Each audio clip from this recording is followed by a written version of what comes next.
नमस्कार दोस्तों, स्वागत है आप सभी का। इस वीडियो में हम टाइप्स ऑफ हिंदू मैरिजेस को कवर करेंगे कि हिंदू धर्म के मुताबिक कौन कौन से अलग अलग तरीके के मैरिजेस होती हैं। ब्रह्म विवाह, प्रजापत्य विवाह, असुर विवाह, गंधर्व विवाह और इस प्रकार के और भी टाइप्स हैं हिंदू मैरिजेस के। तो सारों को हम विस्तार से कवर करेंगे। वीडियो को अंत तक देखिएगा, काफ़ी इंपॉर्टेंट है, आपको काफ़ी नई चीज़ें सीखने को मिलेंगी। हिंदुज़म से रिलेटेड मैंने और भी काफ़ी वीडियोज़ बनाई हैं, जाइए मेरी प्लेलिस्ट में हिंदुज़म, वहाँ पर आपको काफ़ी वीडियोज़ मिल जाएंगी। तो वीडियो को अंत तक देखिएगा। चैनल पर नए हो तो सब्सक्राइब अवश्य करिएगा। Politics, economy, GK, geography, science, Islamic, technology की तमाम वीडियोज़ के लिए एक भी हमारी प्लेलिस्ट को जरूर चेक करिएगा। आप किसी भी एग्जाम की तैयारी कर रहे हो, हमारी प्लेलिस्ट और कंट्री की बाकी वीडियोज़ को देख के आपको काफ़ी हेल्प मिलने वाली है। इसे समय निकाल के हमारे चैनल को जरूर चेक करिएगा। चलिए शुरुआत करते हैं। देखिए, types of Hindu marriages. Hindu धर्म में जो मैरिज है उसको विवाह बोला जाता है और ये काफ़ी पैरामाउंट इम्पोर्टेंस रखता है हमारे कल्चर में, हिंदू ट्रेडिशंस में। इसको काफ़ी सिग्निफिकेंट संस्कार भी माना जाता है हिंदू धर्म में। संस्कार का मतलब हुआ राइट्स ऑफ पैसेज, तो इसको काफ़ी इंपॉर्टेंट संस्कार माना जाता है। अब देखते हैं कि हिंदू मैरिजेज में कौन कौन से टाइप आते हैं। सबसे पहला आता है ब्रह्म विवाह। देखिए, ब्रह्म विवाह जो है इसको हाईएस्ट फॉर्म ऑफ मैरिज माना जाता है हिंदू ट्रेडिशंस में। सबसे जो हाईएस्ट फॉर्म है मैरिज की वो है ब्रह्म विवाह। इस प्रकार के मैरिजेज में जो लड़की के पिता होते हैं, जो फादर होता है ब्राइड का, वो सूटेबल ग्रूम को, एक सूटेबल लड़के को सर्च करता है। मतलब जो पिता है लड़की का, वो वर को ढूंढता है और फिर अपनी बेटी की शादी करवाता है। यहाँ पे जो ग्रूम होगा, जो लड़का होगा जिसके साथ अपनी बेटी की पिता शादी करवाएगा, उसको वेदों का ज्ञान होना चाहिए, उसका मॉरल कैरेक्टर काफ़ी अच्छा होना चाहिए और उसमें घर की रिस्पॉन्सिबिलिटी उठाने का पोटेंशियल होना चाहिए। इस प्रकार की जो मैरिज है इसको ब्रह्म विवाह बोला जाता है। यहाँ पे जो लड़की के पिता हैं वो वर को ढूंढेंगे। अब वो जो वर ढूंढा जाएगा उसमें कौन कौन सी क्वालिटीज़ होनी चाहिए, उसे वेदों का ज्ञान होना चाहिए, उसका मॉरल कैरेक्टर काफ़ी अच्छा होना चाहिए और जो घर की रिस्पॉन्सिबिलिटी है उसके पास उन रिस्पॉन्सिबिलिटीज़ को उठाने का पोटेंशियल भी होना चाहिए। तो इस प्रकार के लड़के को जब सेलेक्ट किया जाएगा, उसके बाद जो ब्राइड है उसकी शादी उस ग्रूम, उस लड़के के साथ करा दी जाएगी। इसमें एक प्रॉपर सेरेमनी कंडक्ट कराई जाएगी। इस सेरेमनी में वैदिक राइट्स और रिचुअल्स भी कंडक्ट कराए जाएंगे। मतलब प्रॉपर जो वैदिक राइट्स और रिचुअल्स के हिसाब से जो शादी होती है, बेसिकली जो अरेंज मैरिज होती है, जहाँ पे लड़की के जो फादर हैं वो लड़का ढूंढते हैं और फिर उसकी पूरे वैदिक राइट्स और रिचुअल्स के साथ शादी होती है। यह आ गया आपके पास ब्रह्म विवाह। फिर आता है प्रजापत्य विवाह। प्रजापत्य विवाह भी ब्रह्म विवाह की ही तरह होता है और इसकी भी काफ़ी डिग्निफाइड नेचर होती है। हालांकि इसमें कुछ डिफरेंसेस भी आते हैं, वो हम देखेंगे। तो ये जो प्रजापत्य विवाह होता है इसमें जो ब्राइड का फादर है वही ग्रूम को ढूंढेगा। फिर वो सेक्रेड मंत्र रिसाइट करके ग्रूम और ब्राइड की शादी करा देगा और वो जो कपल है उनको काफ़ी अच्छी विशेस देगा। और यहाँ पे ये चाहत होती है कि म्यूचुअल पार्टिसिपेशन हो जीवन की जर्नी का, दोनों वर और वधू के द्वारा। तो ऐसा नहीं है कि एक ही संसारिक जीवन के जो बंधन है उसको मान और जो दूसरा है वो ऐसा ना करे। दोनों को इक्वली पार्टिसिपेट करना पड़ता है, म्यूचुअल पार्टिसिपेशन होती है लाइफ की जर्नी में। तो ये जो है ये प्रजापत्य विवाह होता है। तो ब्रह्म विवाह की ही तरह यहाँ पे प्रजापत्य विवाह में भी जो ग्रूम है, जो लड़का है, उसके पास वैदिक नॉलेज होना चाहिए, उसका काफ़ी अच्छा करेक्टर होना चाहिए इस प्रकार की मैरिज में। हालांकि कुछ डिस्टिंग्विश फैक्टर्स हैं जो कि प्रजापत्य विवाह को ब्रह्म विवाह से अलग करते हैं। प्रजापत्य जो नाम है ये प्रजा से आया है, ड्यूटी ऑफ अ प्रजा, प्रजा की ड्यूटी है। अब यहाँ पे जो ड्यूटी है वो क्या है? सोसाइटल ऑर्डर को सस्टेन करना और प्रोक्रिएशन। यहाँ पे प्रोक्रिएशन का मतलब हुआ बच्चे पैदा करना। तो जो ब्रह्म विवाह है वहाँ पे एक यूनियन की बात हो रही है, प्रजापत्य विवाह में भी यूनियन की बात हो रही है, मगर यहाँ पे प्रोक्रिएशन जो है उसके पर्पस को फुलफ़िल करना ये एक अटमोस्ट ड्यूटी मानी जाती है। यहाँ पे बच्चे बच्चे पैदा करना ये एक अटमोस्ट ड्यूटी मानी जाती है। बच्चे को पैदा करना क्यों? ताकि सोसाइटी का जो ऑर्डर है उसको हम सस्टेन कर सकें। फिर आता है अर्श विवाह। देखिए, अर्श जो शब्द है ये ऋषियों से आया है, ये सेजी से आया है। तो अर्श विवाह जो है ये ऋषि या सेजी से डिराइव हुआ है। इस प्रकार की जो मैरिज होती है यहाँ पे गुड्स का एक्सचेंज होता है। यहाँ पर जो लड़के की फैमिली है वो लड़की की फैमिली को गूड्स देंगे। अब यहाँ पे टिपिकली जो गूड्स दिए जाते हैं वो मुख्यतः कौ दी जाती है। अब ये हमारे धर्म या हमारे जो कल्चर है उसमें इस प्रकार के विवाहों का जिक्र है। मॉडर्न टाइम में इस प्रकार की शादियां तो कौन ही करते हैं, लेकिन एग्जामिनेशन के लिए आपके लिए इंपॉर्टेंट है, सीधा सवाल पूछे जा सकते हैं, इसलिए मैं इस टॉपिक को कवर कर रहा हूँ। और अगर आप में से कोई हिंदू है तो हिंदू होने के नाते भी आपको इन चीज़ों के बारे में पता होना चाहिए। तो यहाँ पे जो हर्ष विवाह होता है, यहाँ पे एक्सचेंज होती हैं गुड्स की, टिपिकली काउस की, और ये कौन देता है, ग्रूम यानी जो लड़का है उसकी फैमिली देगी ब्राइड यानी कि जो लड़की है उसकी फैमिली को। अब यहाँ पे ये जो गुड्स दिए जा रहे हैं इसको डोरी नहीं माना जाता है, ठीक है, बल्कि इसको ये जो ब्राइड की फैमिली है, जो लड़की की फैमिली है, उसके प्रति ग्रेटिट्यूड या रिस्पेक्ट दिखाने के लिए ये चीज़ें दी जाती हैं। यहाँ पे ये दहेज नहीं है, बल्कि इस प्रकार के गुड्स दे के जो लड़का है या लड़की की फैमिली है वो लड़की की फैमिली को रिस्पेक्ट दे रही है या ग्रेटिट्यूड दे रही है।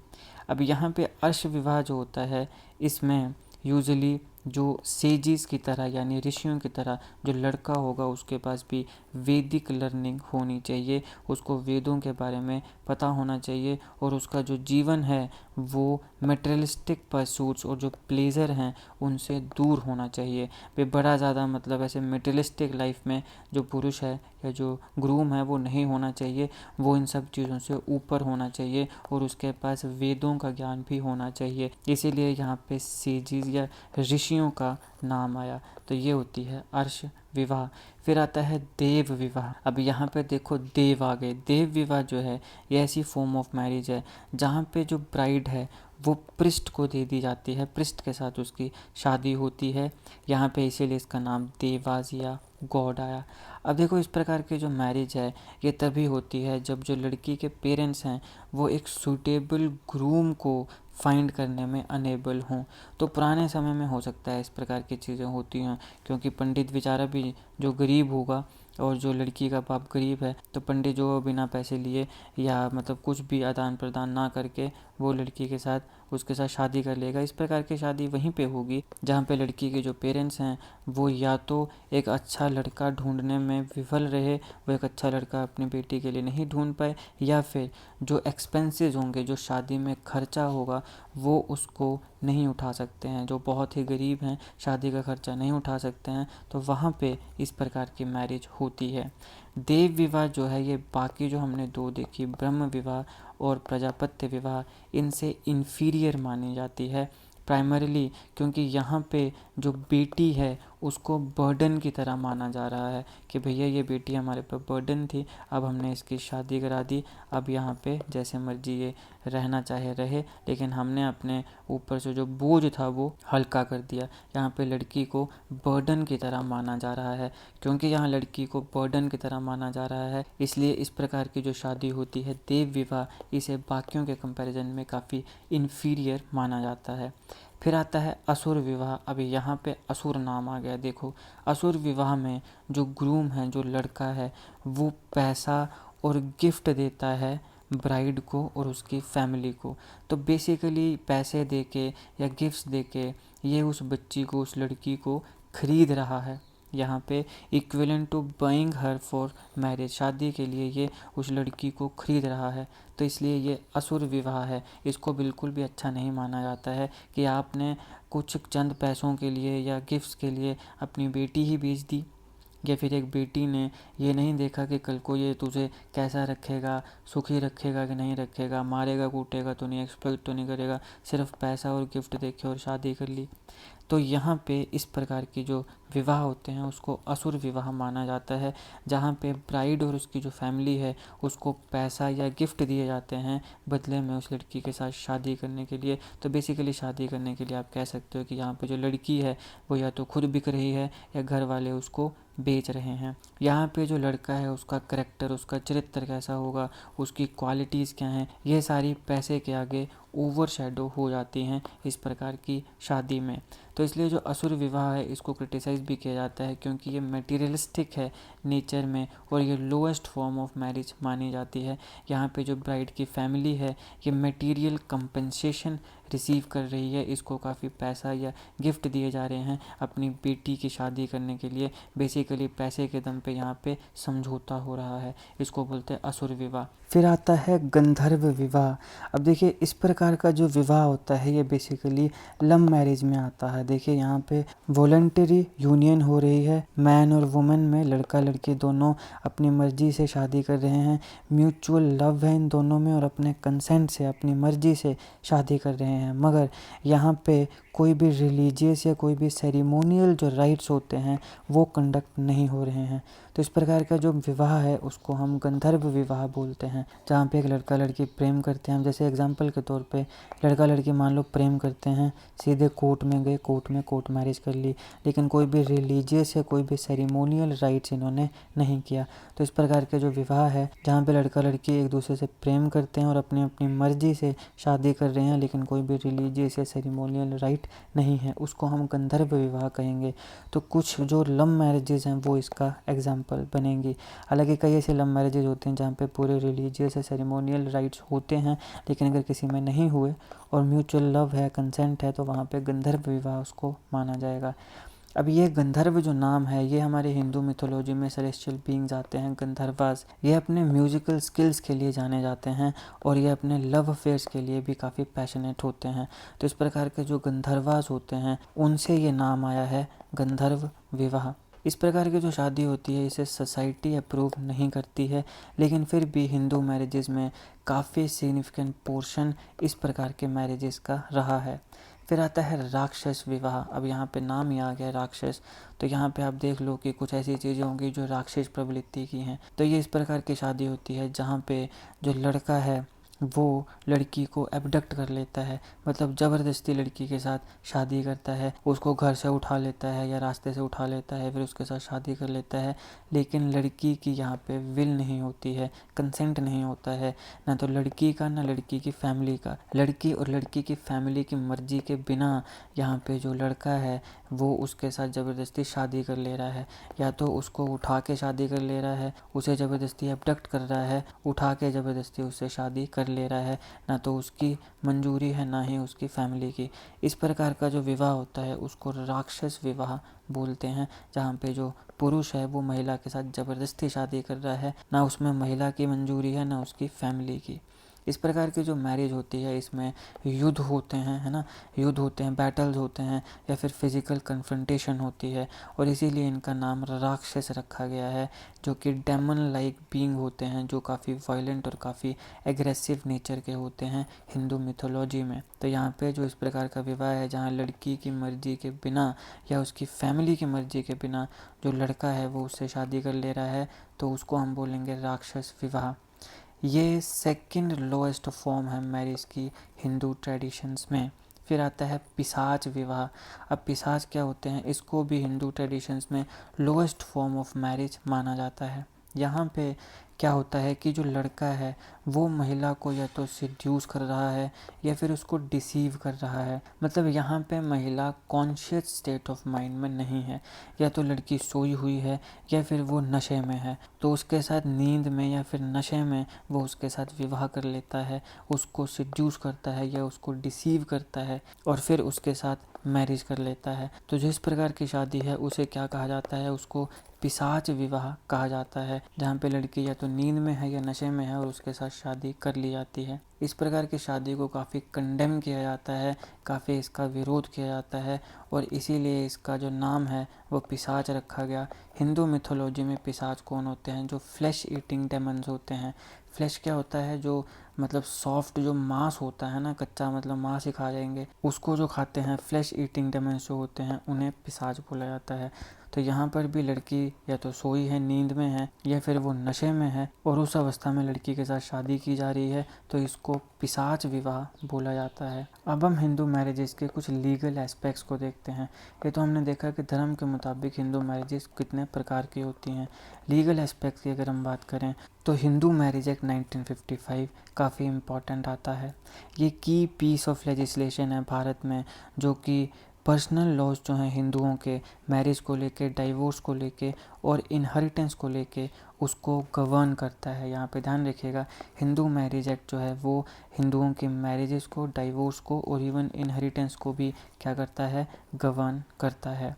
ये जो एक्ट है ये मोनोगैमी को लीगलाइज करता है और मैरिज की एलिजिबिलिटी, रजिस्ट्रेशन और उनका जो डिसोल्यूशन है इसके लिए क्लियर प्रोविजंस को सेट करता है। हिंदू मैरिज एक्ट कुछ सर्टेन कंडीशंस में इंटरकास्ट और इंटरफेथ मैरिजेस को भी अलो करता है। ये जो एक्ट है ये ट्रेडिशनल जो हमारे कस्टम्स हैं उससे जो हमारे मॉडर्न स्टैंडर्डाइज्ड लीगल प्रोसीजर्स हैं उनकी तरफ एक सिग्निफिकेंट शिफ्ट को दर्शाता है। अब वैलिड हिंदू मैरिज के लिए कुछ इंपॉर्टेंट कंडीशंस आती हैं। इस एक्ट ने कुछ कंडीशंस को स्टिपुलेट किया है जिसकी वजह से जो मैरिज है उसको कंसीडर किया जाएगा कि ये वैलिड है कि नहीं है।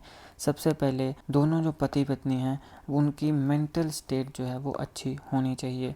फिर कोई प्री एग्जिस्टिंग मैरिज नहीं होनी चाहिए। अगर पहले मैरिज हुई है तो या तो डिवोर्स हो जाए, या फिर अगर कोई विडो है, मतलब अगर मान लो कि आपका जो पहले जिससे शादी हुई थी उसकी डेथ हो गई है या फिर डिवोर्स हो गया है तो वहाँ पे शादी हो सकती है। लेकिन वैसे नहीं कि एक बार शादी हुई है और फिर तुम दूसरी भी कर लो, तो उसको फिर सही नहीं माना जाएगा। प्री एग्जिस्टिंग मैरिज नहीं होनी चाहिए। शादी में दोनों इंडिविजुअल का कंसेंट होना चाहिए, कोई भी ज़बरदस्ती नहीं होनी चाहिए। फिर जो मिनिमम एज रिक्वायरमेंट है उसके साथ भी कंप्लायंस होना चाहिए। पहले महिलाओं के लिए 18 थी, पुरुषों के लिए 21, अब दोनों के लिए 21 हो गई है। तो अभी 21 की उम्र से पहले शादी किसी की नहीं हो सकती है, 21 के बाद ही शादी होनी चाहिए। इसको क्यों 21 किया गया है महिलाओं के केस में भी, ताकि लड़कियों की जल्दबाजी में शादी ना कर दी जाए और लड़कियों को भी पढ़ने का, करियर बनाने का मौका मिले। अगर मान लो इस प्रकार की कंडीशंस फुलफ़िल नहीं होती हैं तो यहाँ पे जो शादी है वो नलीफाई कर दी जाएगी, यानी उसको शादी नहीं माना जाएगा। अब हम बात करते हैं कि डाइवोर्स और सेपरेशन के रिगार्डिंग कौन कौन से लीगल प्रोविजंस हैं। तो हिंदू मैरिज एक्ट जो है वो जुडिशियल सेपरेशन और डाइवोर्स के भी जो प्रोविजंस हैं वो प्रोवाइड करती है। किन ग्राउंड्स के ऊपर डाइवोर्स दिए जा सकते हैं? सबसे पहले क्रूएल्टी, अगर किसी के साथ कोई क्रूएल्टी हो रही है तो उस ग्राउंड पे डाइवोर्स दिया जा सकता है या मांगा जा सकता है। फिर आता है डिजर्शन, अगर मान लो कि कोई छोड़कर भाग गया है। डिजर्शन का मतलब होता है परित्याग करना या छोड़ के भाग देना, तो उस ग्राउंड पे डाइवोर्स हो सकता है। फिर आता है कन्वर्जन, अगर मान लो कोई कन्वर्ट हो गया है किसी और धर्म में तो वहाँ पर उस बेसिस के ऊपर भी डाइवोर्स लिया जा सकता है।